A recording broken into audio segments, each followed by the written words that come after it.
الحمد لله الذي هو مصرف الأيام والدهور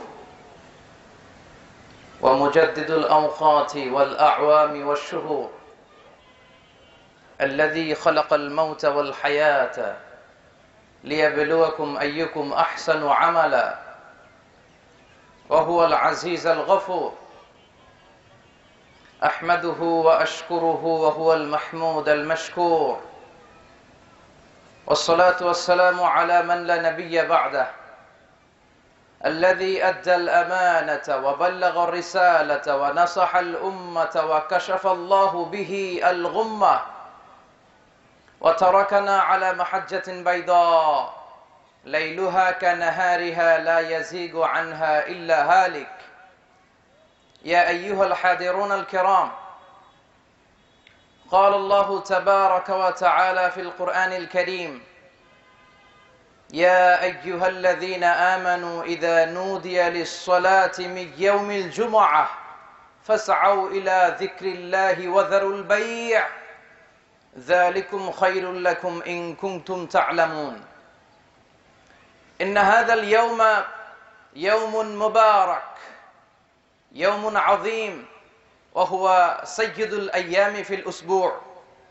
قال رسول الله صلى الله عليه وسلم: يا معشر المسلمين، هذا يوم جعله الله لكم عيدا. إذن اليوم لنا عيد. وسنة الله في التفضيل، إن الله سبحانه وتعالى فضل زمانا على زمان، كما فضل مكانا على مكان، وإنسانا على إنسان. إن الله تعالى فضل هذا اليوم، يوم مبارك، يوم الجمعة، على سائر الأيام في الأسبوع. الله أكبر ولله الحمد. إن الله تعالى خلق آدم عليه السلام في هذا اليوم المبارك، في يوم الجمعة،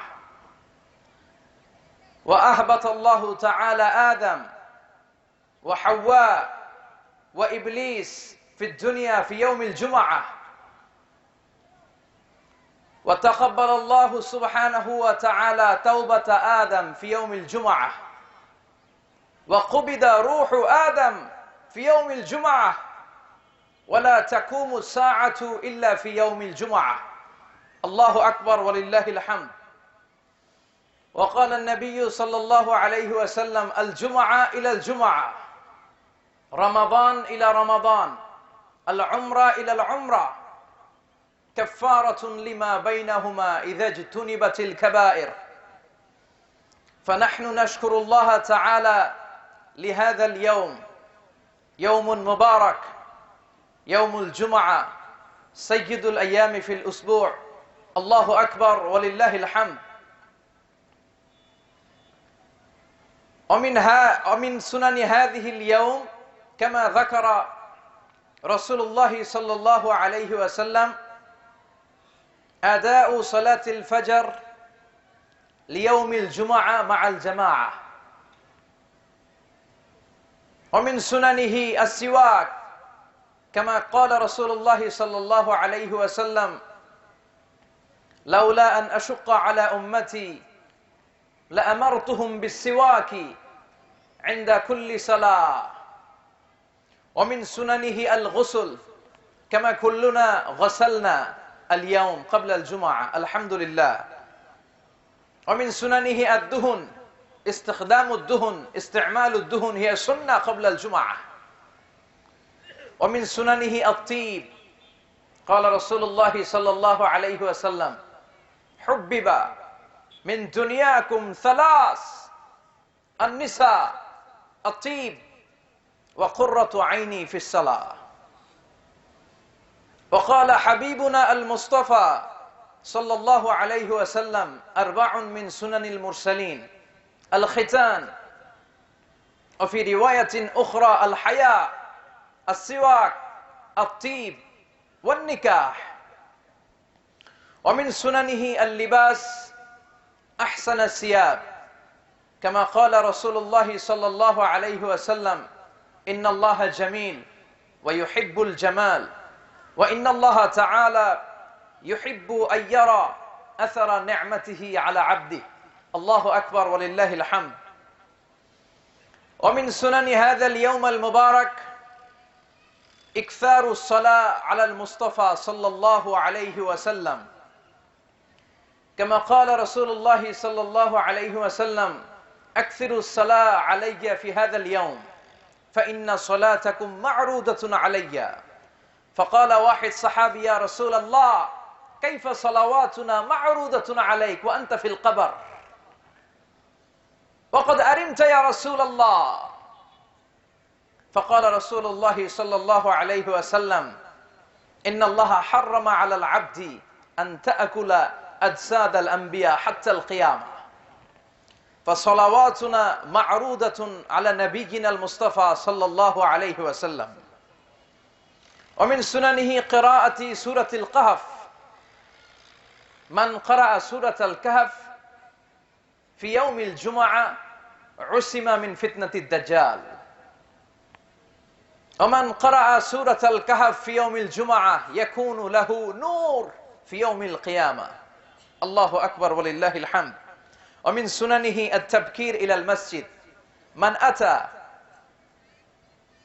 إلى المسجد في يوم الجمعة أولا فله بدنة، وللثاني بقرة، وللثالث كبشة، وللرابع دجاجة، وللخامس بيضة.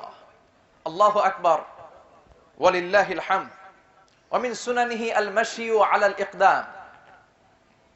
ومن سننه عدم تخطي رقاب الناس. في زمن رسول الله صلى الله عليه وسلم في المسجد النبوي كان رسول الله صلى الله عليه وسلم قائم ويخطب الخطبة كما أنا قائم الآن وأخطب الخطبة. فجاء واحد صحابي وكان يخطي رقاب الناس ويريد أن يأتي إلى أمام الصف، فقال رسول الله: اجلس، أنت متأخر، اجلس، فقد آذيت وآنيت. فمن سنن هذا اليوم المبارك عدم تخطي رقاب المصلين. أنت متأخر، اجلس هناك. أنتم جئتم أولا، اجلس هناك. الله أكبر ولله الحمد. ومن سنن هذا اليوم المبارك أداء ركعتين، يقال هذا تحية المسجد أو دخول المسجد.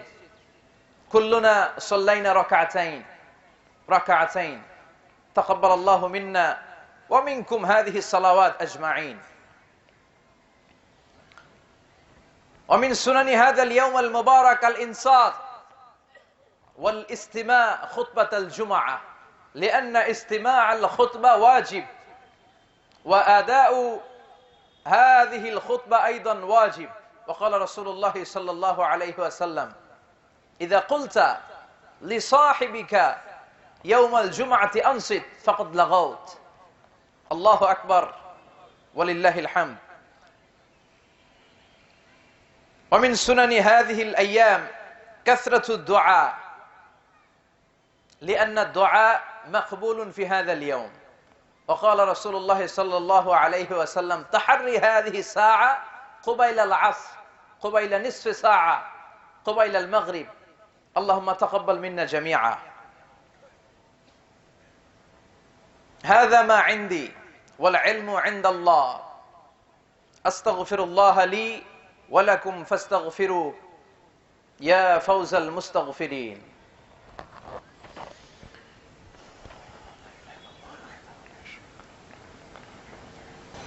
إن الحمد لله نحمده ونستعينه ونستغفره ونؤمن به ونتوكل عليه، ونعوذ بالله من شرور أنفسنا ومن سيئات أعمالنا.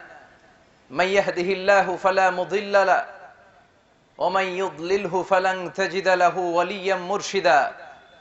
ونشهد أن لا إله إلا الله وحده لا شريك له، له الملك وله الحمد وهو على كل شيء قدير.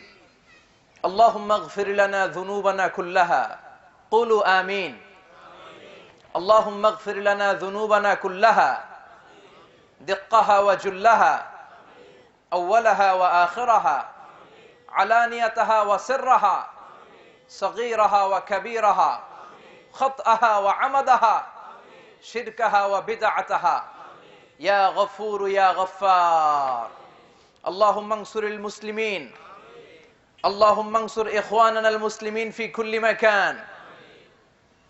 اللهم من أراد بالإسلام والمسلمين خيرا فوفقه كل خير، ومن أراد بالإسلام والمسلمين سوءا فاجعل كيده في نحره واجعل تدبيره تدميرا.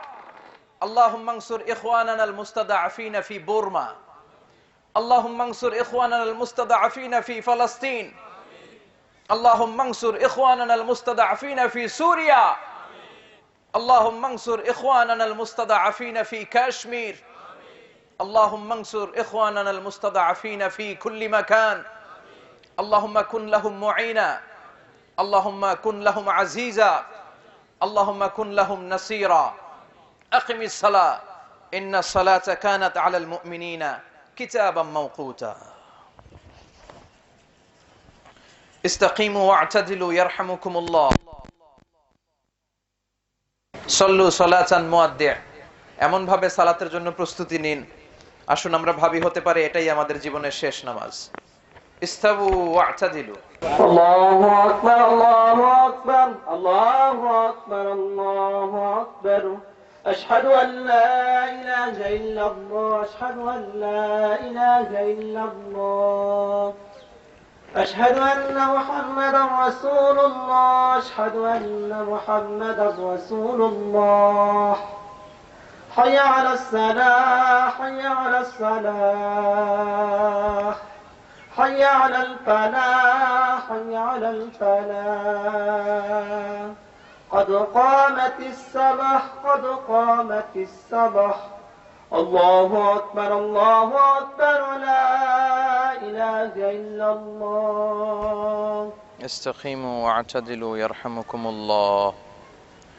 سووا صفوفكم فإن تسوية الصفوف من تمام الصلاة. الله أكبر.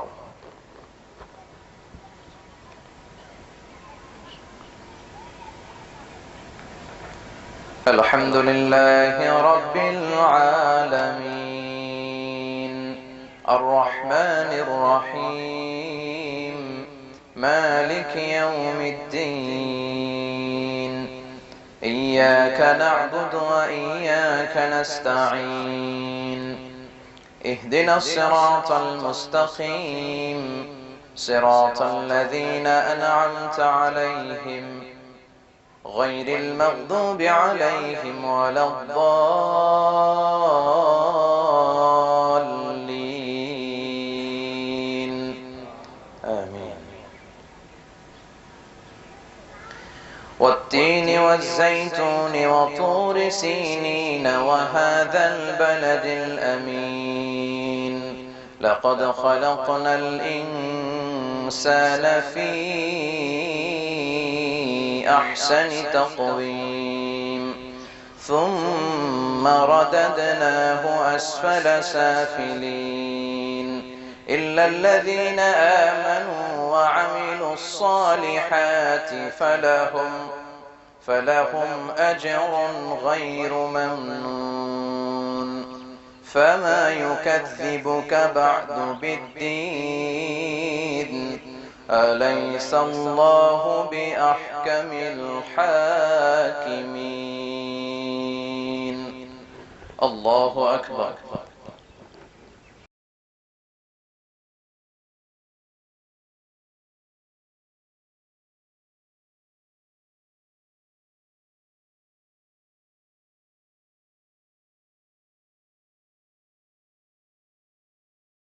سمع الله لمن حمده. الله أكبر.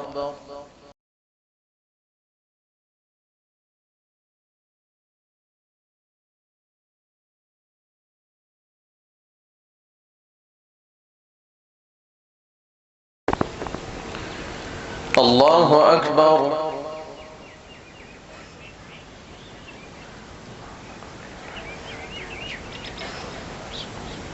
الله أكبر.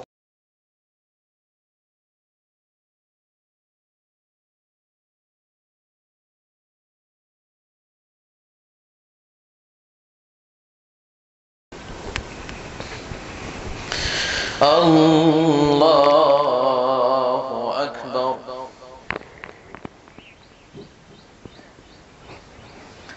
الحمد لله رب العالمين الرحمن الرحيم مالك يوم الدين إياك نعبد وإياك نستعين اهدنا الصراط المستقيم صراط الذين أنعمت عليهم غير المغضوب عليهم ولا الضالين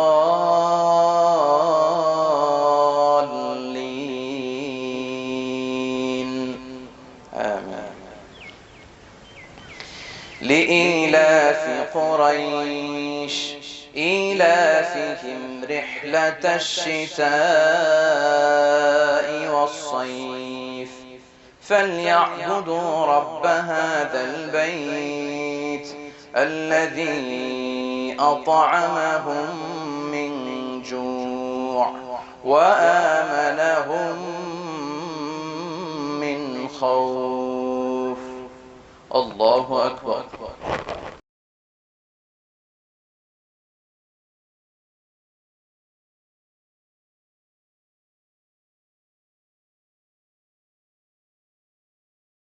سمع الله لمن حمده. الله أكبر.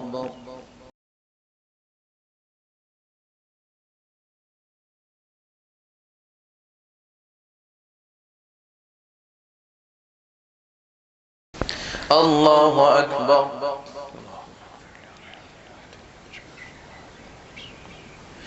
الله أكبر.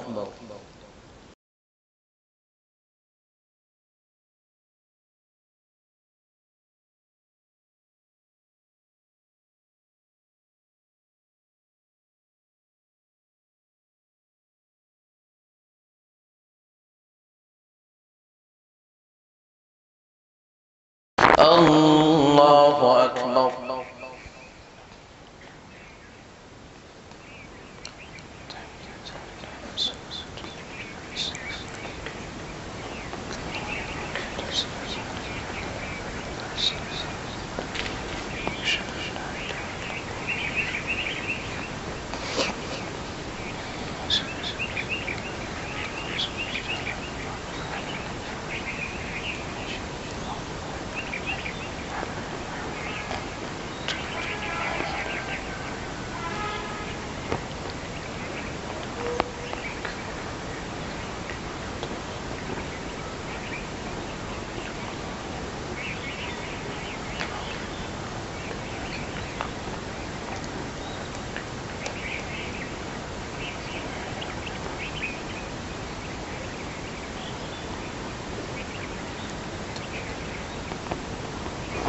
السلام عليكم ورحمة الله. السلام عليكم ورحمة الله.